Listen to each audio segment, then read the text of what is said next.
마이크 테스트. 자, 여러분 안녕하세요. 오늘 역사 수업을 진행할 2학년 6반 담임 서윤석입니다.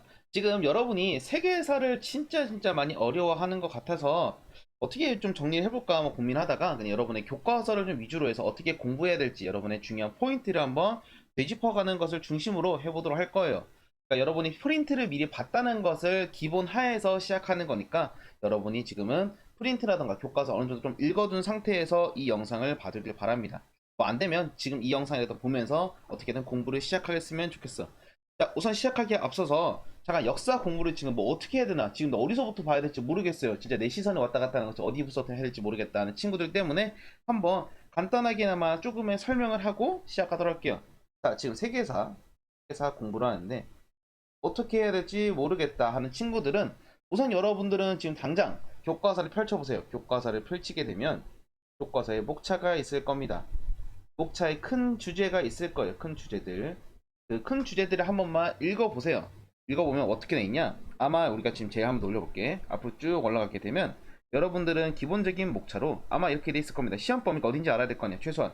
우린 그래서 어디냐면 요렇게 쭉 나올 거야. 그래서 여기 밑에 있는 송나라까지 나오는데 지금 나와 있는 것처럼 세계 선사의 문화와 고대 문명해 가지고 정확히는 4대 문명부터 내용을 시작하게 될 겁니다. 그래서 뭔가 고대 제국 아마 여기 여러 국가 있을 거예요. 그리고 종교라든가 다양한 문화 파트들 쭉 나오고 마지막에 있는 우리가 문화 교류인데 실제 여기서는 아이고 잘못 표시했네. 실제로는 송나라까지가 아마 시험 범위가 나오게 될 겁니다.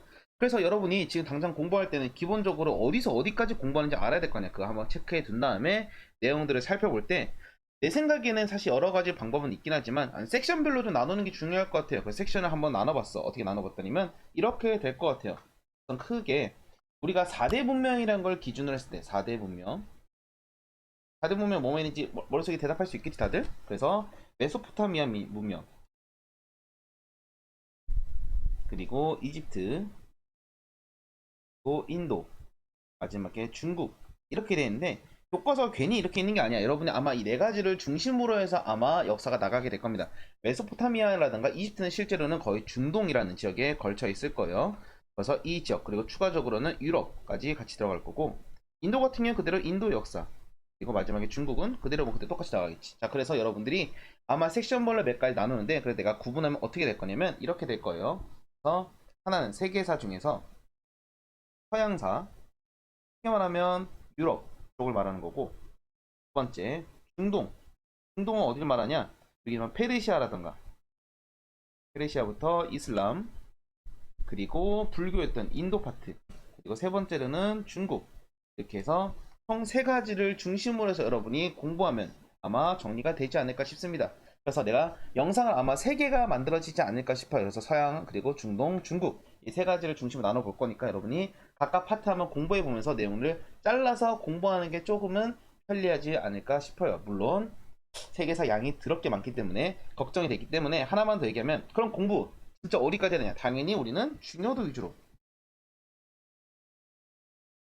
선생님 뭐가 중요한지 모르겠어요. 당연히 모르지. 우리가 어떻게 알아? 그래서 우리가 굳이 얘기할 수 있다면 교과서를 한번 쭉 다시 넘겨서 몇 페이지 되면 한번 저번에 여기 보게 되면 우리가 당장 최소한 제목의 내용을 알아까. 오리엔트 지역, 뭐 동방 지역인데 오리엔트 지역에서 문명이 발생했다잖아. 그러면 여러분이 제목이라든가 큰 글씨 같은 거 있잖아요. 큰 글씨 이런 것들이 다 시험에 포인트가 된단 말이야. 그리고 왼쪽에 있는 이런 글들 괜히 설명하겠어? 다 이유가 있겠지. 설명한 이유들. 그래서 여러분이 최소한 그 내용들을 중요한 키워드를 중심으로 해서 앞뒤 문장을 좀 이해하고 공부하는 게 좀 중요하다고 생각이 들어요. 그래서 여러분이 아마 이런 것들, 그리고 시험에 나오는 쉽게 여러분들이 이런 자료 같은 교과서의 자료라든가 아니면 프린트에 있었던 프린트에 있는 다양한 뭐 지도라든가 사진 이런 거 있었을 거예요. 여러분이 그런 것들 선생님이 다 설명했을 거니까 그런 프린트나 지도나 사진 같은 것도 당연히 잘 파악하는 게 매우 중요하다고 할 수 있을 거예요.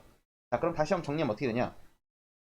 자, 키워드, 그리고 역사라면 당연히 순서 이런 문제 잘 나오겠죠. 순서, 그리고 사진, 지도 이런 것들 이 세 가지를 중심으로 해서 공부하면 여러분들이 역사의 제일 중요한 것들은, 사실 이거는 다른 과목도 비슷하긴 해요. 역사 키워드라든가 역사의 순서라든가 사진, 지도 이런 것들은 다른 과목도 해당할 수 있는 것들이니까 여러분이 같이 한번 이런 것들을 중심으로 해서 한번 이야기들을 나눠가도록 합시다.